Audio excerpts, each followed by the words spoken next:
भक्ति अभ्युदय के पूरे परिवार को हमारी तरफ से जय श्री राम, जय सीताराम।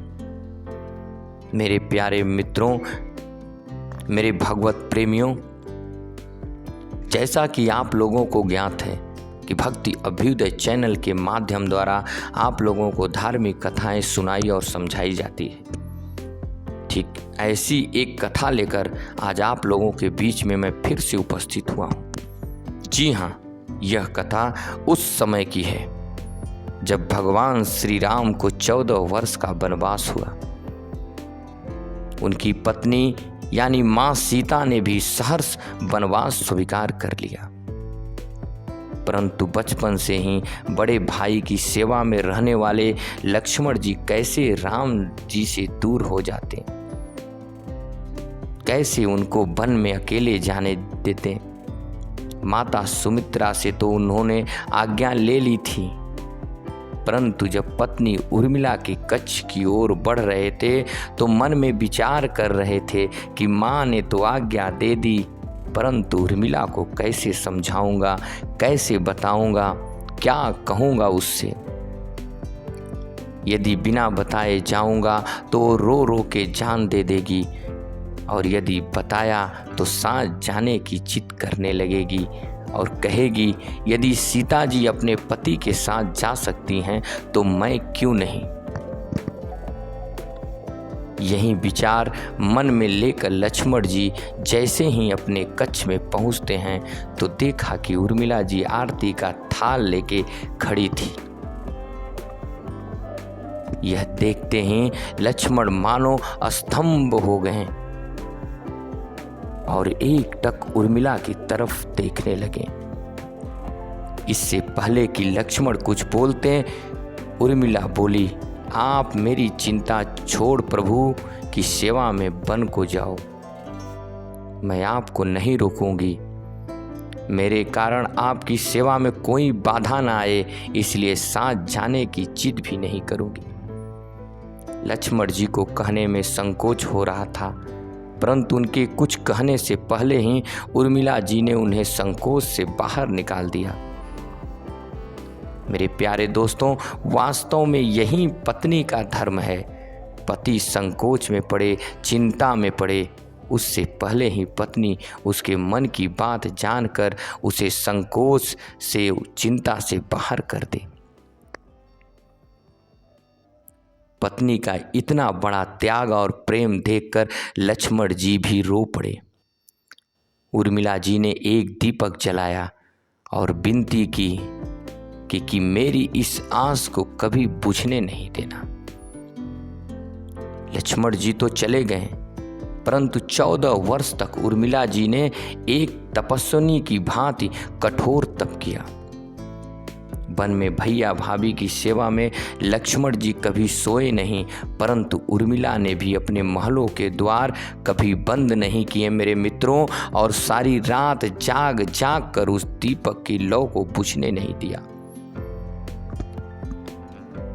जब लंका में मेघनाद से युद्ध करते हुए लक्ष्मण को शक्ति लग जाती है और हनुमान जी उनके लिए संजीवनी का पहाड़ लेकर लौट रहे होते हैं, तो बीच में अयोध्या में भरत जी उन्हें राक्षस समझकर बाण मारते हैं और हनुमान जी राम राम कहते हुए गिर जाते हैं मेरे दोस्तों।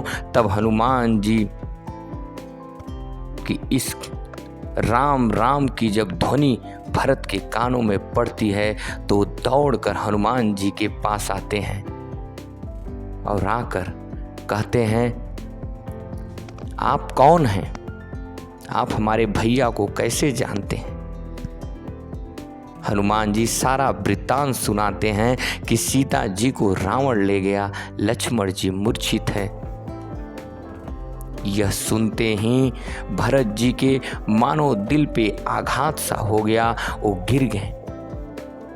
यह खबर जब महल में पहुंची, वहां से कौशल्या जी कहती हैं कि राम को कहना लक्ष्मण के बिना अयोध्या में पैर भी मत रखना, राम वन में ही रहे। लेकिन माता सुमित्रा कहती है कि राम से कहना कि कोई बात नहीं, अभी शत्रुघ्न है, मैं उसे भेज दूंगी। मेरे दोनों पुत्र राम सेवा के लिए ही तो जन्मे हैं। मेरे भाइयों, माताओं का प्रेम देखकर हनुमान जी की आंखों से अश्रुधारा बह रही थी। परंतु जब उन्होंने उर्मिला जी को देखा तो सोचने लगे कि यह क्यों एकदम शांत और प्रसन्न खड़ी है। क्या इन्हें अपने पति के प्राणों की कोई चिंता नहीं? हनुमान जी पूछते हैं, हे देवी, आपकी प्रसन्नता का क्या कारण है? आपके पति के प्राण संकट में हैं। सूर्य उदित होते ही सूर्य का कुल दीपक बुझ जाएगा। उर्मिला जी का उत्तर सुनकर तीनों लोकों का कोई भी प्राणी उनकी वंदना किए बिना नहीं रह पाएगा। वे बोली, मेरा दीपक संकट में नहीं है, वो बुझ ही नहीं सकता। रही सूर्योदय की बात, तो आप चाहे तो कुछ दिन अयोध्या में विश्राम कर लीजिए, क्योंकि आपके वहां पहुंचे बिना सूर्य उदित हो ही नहीं सकता।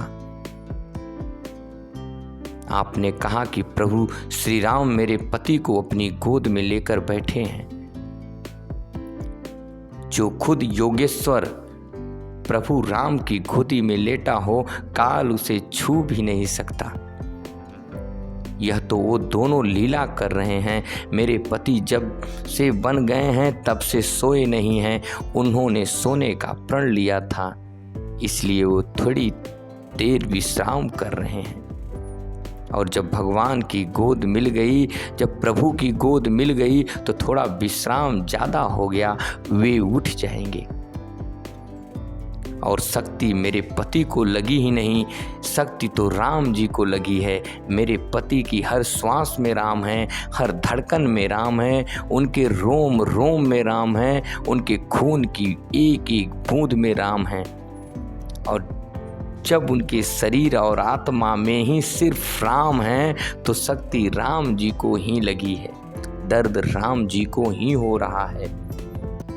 इसलिए हनुमान जी, आप निश्चित होकर जाएं, सूर्य उदित नहीं होगा। वास्तव में सूर्य में भी इतनी ताकत नहीं थी कि लक्ष्मण जी के जागने से पहले वो उदित हो जाते। एक पतिव्रता तपस्विनी का तप उनके सामने खड़ा था, और मेघनाथ को भी लक्ष्मण जी ने नहीं, अयोध्या में बैठी एक तपस्विनी उर्मिला ने मारा। राम राज्य की नींव जनक की बेटियां ही थी, कभी सीता तो कभी उर्मिला।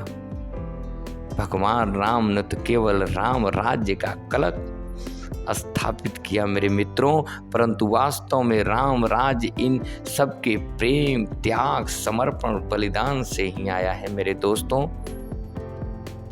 अब आप लोग हमको आज्ञा दीजिए, फिर एक ऐसी कथा लेकर हम आप लोगों के बीच में उपस्थित होंगे।